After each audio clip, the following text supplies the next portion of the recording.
the Unmarked DB Hunter boot in Waxy Commander.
Hey guys, what's going on? I'm Dale of Dale's Leatherworks. I hope you're having a fantastic day in this flat realm on this flat earth. Should I laugh at my jokes or should I just be deadpan? I'm still, jury's out. I try to be funny sometimes. I'm just trying to unburden you from what has been.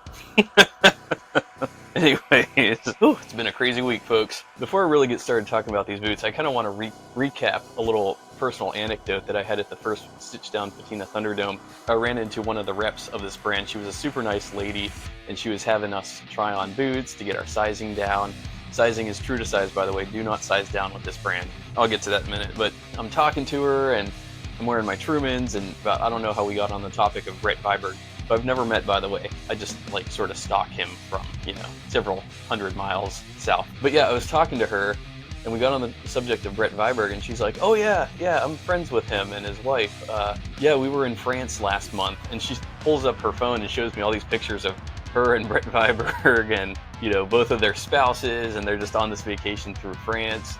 I guess Brett's wife is French as well. It was just really cool. She's just showing me all these pictures. They're going through it, traveling together. It looks really cool. Brett Viberg is friends with this brand, off the record, of course. Behind the scenes, these are people running these companies, and that's what I love. I love networking and meeting people and hearing their stories and things like that. And, it's kind of like Steve Bito. He hangs out with Pablo at DMAR Shoe Repair and Mario of Boot Reaper. He hangs out with them behind the scenes. I just think it's cool. I think that knowing who knows who and who hangs out with who, it's always fun to sort of understand because it adds context to the whole dynamics of the boot world, And it might explain partially maybe if Brett was giving this brand advice, why they choose some of the leathers they do, right? Viberg has run Waxy Commander. Truman has run it. Grant Stone has run it.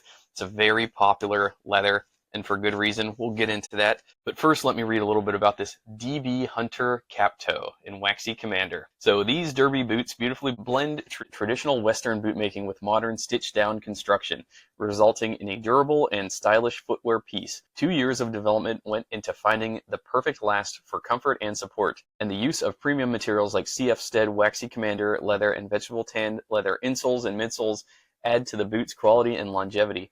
With a day-night studded outsole and a comfortable 2012 last with an E-width, these boots offer versatility and durability for a timeless look. Now, a couple of things I noticed right off the bat that sort of rhyme with the Viberg brand is stitch down construction, and the E-width. So I'm not saying that this is the case, but this could be some of that Viberg friendship influence happening, as well as the choice for the uppers and the veg tan insole. In fact, yeah, I'll compare these to some Vibergs here in a minute. And sometimes these brands just like to help each other. It's kind of like in the restaurant industry. If one restaurant runs out of an ingredient, they'll walk next door to the next one and see if that restaurant owner will help them out for the day. And they just do that. You know, competing businesses don't have to be adversarial. You know what I mean? I love to see when businesses sort of get along. And it's one of those things, you know, it's kind of like with content creators. I'm always happy to find a new boot channel, give them shout outs, because I think it's awesome. I think the more of us there are, the better, frankly. You know, I don't want to be the only show in town. That would just suck. You don't want to deal with me all the time, do you? You need some variety in your life. So it's CF Stead Waxy Commander for the upper. Based on what I'm seeing, I think this is what Charles F. Stead would call this color tobacco. I think Grant Stone called this color tobacco, this Waxy Commander.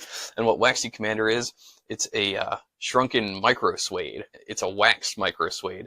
And so it's Charles F. Stead Tannery in the UK, they take their suede, they shrink it, and they wax it. And what ends up happening is you just get gnarly patina, especially on the areas that it gets scratched. I just love the way this leather patinas. Yeah, I'm a big fan of Waxy Commander. It's also incredibly water resistant. It's like sort of a marriage of a rough out and a suede. It turns into more of a rough out. It starts out as smooth, not as smooth as like say Horween's waxed flesh. It's still pretty granular to the hand feel. Horween's waxed flesh is extremely smooth. Like if you were blind and you were just feeling the waxed flesh, you'd think it was a smooth out leather. With Waxy Commander, you don't get that impression. When you feel the Waxy Commander, it feels like suede, just with a lot of wax content. And like I said, the patina that unfolds is just unreal. Like this is what these look like after probably 10 to 15,000 steps. I mean, really cool. Vegetable tan leather insole, vegetable tan leather midsole, calf lining. The laces are waxed cotton. We've got brass eyelets. We've got a Dainite studded outsole. We've got stitched down construction, nailed with brass pegs on the 2012 last. The outsole is shaped entirely by hand. So for sizing, they say we recommend sizing up for in-between sizing. Please be aware that sizing of footwear may vary depending on the style, design, and material and last. For us, it is very important that you have the best experience when buying a pair of Unmarked.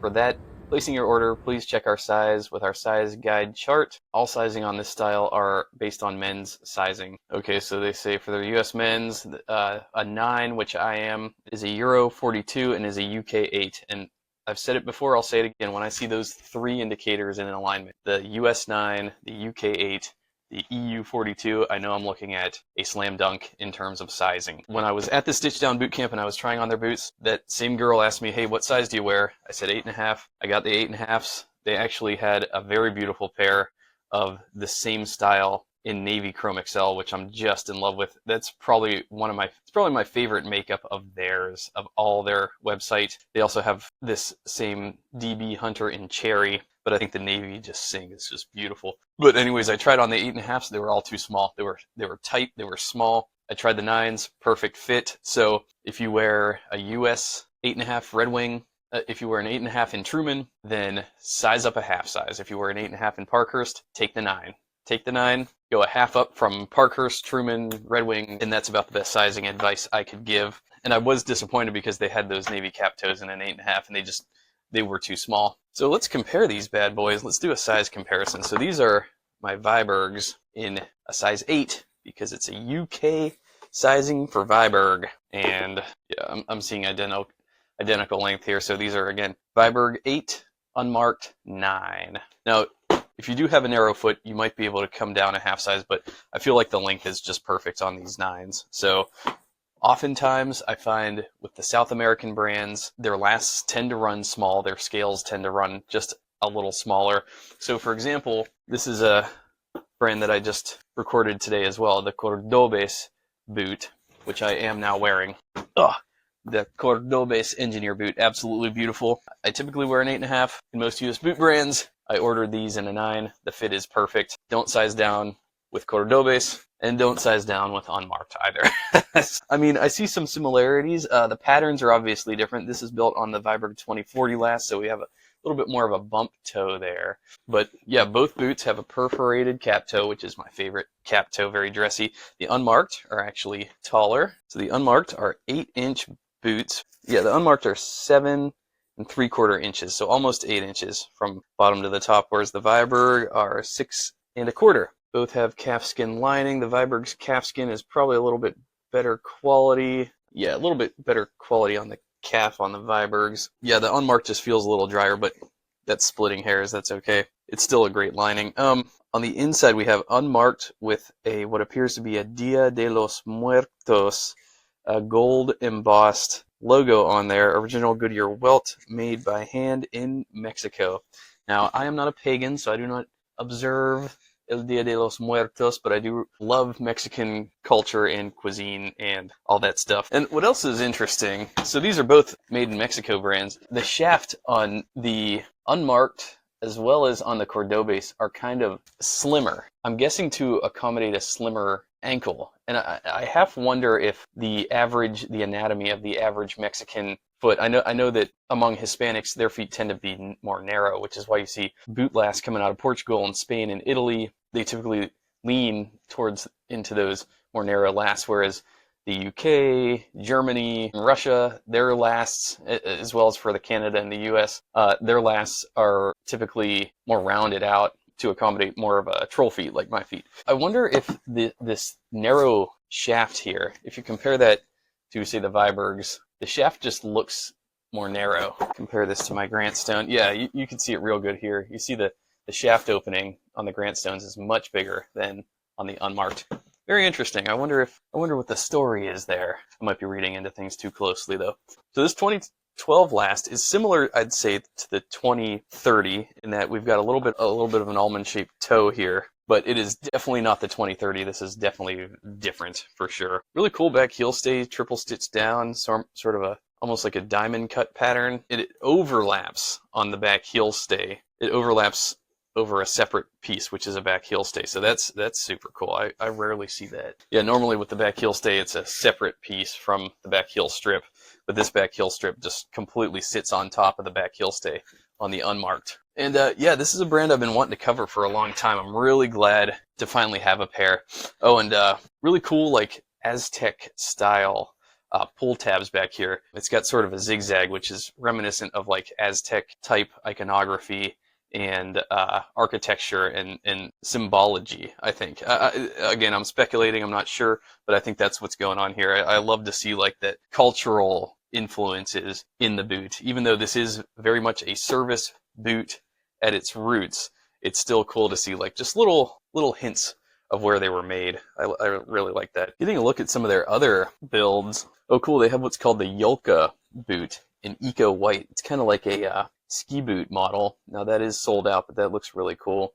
They've got jodhpurs. They've got what they call Archie boots, which are lace to toe. Very nice design on the Archies. They have plain toe boots, many models. They do a Durango boot, which is a cowboy boot. They also do the plain toe DB Hunter in olive suede. Beautiful. Oh, they have what's called Riot boots, which are very much like, those very much look like an Alden on a wedge sole. They look like an Alden with the smaller eyelets. That looks really nice. And that's not all, folks. I mean, so Unmarked, they don't just specialize in men's boots. They do women's boots as well. They also do shoes, sneakers, sandals. I mean, this is a straight up big operation. They're doing a lot of stuff. Oh, and they have an Our Story page, so this is always exciting. Hugo Fonse, born in Querétaro, raised in León, Mexico, comes from a Chinese-Mexican family. Unmarked was created with a single goal in mind, to craft a contemporary shoe that embodies the importance of heritage and leaves a lasting impression. Hugo found the answer in the past. He mastered the art of making shoes like the 1869 invention by Charles Goodyear, infused with the passion and heritage of Mexican shoemaking. For 10 years, he has been perfecting this process, adding new materials and combining techniques, resulting in pairs that resemble their predecessors and makes people rethink heritage. Awesome. Short, sweet, to the point. Oh, cool. And they have dealers all over the world in Mexico and the US. They have one shop, Terma Goods, in Massachusetts. They have the Maxine store in Newport Beach, California. They have Today Clothing in Ann Arbor, Michigan. That's it for the U.S., and they have another vendor, it looks like in France, one in Gingy in France. They have one in Belgium, Italy. You could order Unmarked by Huckberry online. Taiwan, they have a presence in Japan. They have a presence in Australia. So if you're watching, go to Level 2 Royal Arcade, 314 Collins Street in Melbourne, or you can go to Victoria, A Quirk of Fate, or you could go to the Maple store in NSW 2042. You get them in China, Korea, Philippines, Russia. Wow. They have a presence all over the world, and they even have a get a 10% off promo code if you enter in your email. So this company, I mean, I think they have a pretty decent operation going and a pretty decent global presence, but they still have that small, handmade, handcrafted feel, which I like. So they're a brand, I think they're getting out there quite a bit, but it's really cool because it seems to be growing organically from what I could tell. I can attest, I met some of their associates in person. They're great people. A lot of fun, really passionate about what they do, really love what they do. I can't help but just see some Viberg inspiration in the design, especially with the single midsole, then single layer rubber outsole, and then that classic World War II service boot design with their own spin on it. I am a fan, big fan.